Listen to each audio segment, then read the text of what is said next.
सन्माननीय सदस्य गोपीचंद गंभीर घटना आज घडलेल्या आहेत। आपल्या माध्यमातून सरकारच्या निदर्शनास आणून द्यायच्या आहेत। एका रोजगार सेवकांनी आणि एका ग्रामपंचायतच्या शिपायांनी आत्महत्या करण्याचा प्रयत्न केलेला आहे।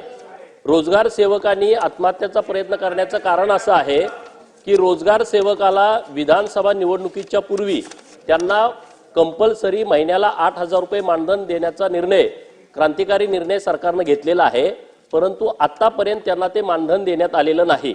रोजगार सेवक हा गावाशी शेतकऱ्यांशी निगडीत आहे। रोजगार हमी योजनेच्या जवळपास 250च्या वर वैयक्तिक लाभाच्या किंवा सार्वजनिक योजना या रोजगार सेवकाच्या माध्यमातून राबवल्या जातात। माननीय मंत्री महोदय भरतशेठ गोगावले साहेबांना आम्ही भेटलो आणि त्यांनी या बाबतीमध्ये सकारात्मक आहेत। माननीय अर्थमंत्री महोदय आणि रोजगार मंत्री महोदय यांना पण सूचना देऊन या महाराष्ट्रातील रोजगार सेवकांना जे दर महिन्याला 8,000 मानधन दिलं जातंय ते देण्याच्या बाबत सूचना द्याव्यात। आणि ग्रामपंचायतचा जो कर्मचारी आहे, जो कर्मचारी आता सरकारकडे डोळे लावून बसलेला आहे, सरकारने सगळ्या घटकांना न्याय दिला, पण ग्रामपंचायतचा शिपाई आणि क्लार्क हे दोन्ही सरकारकडे डोळे लावून बसलेले आहेत।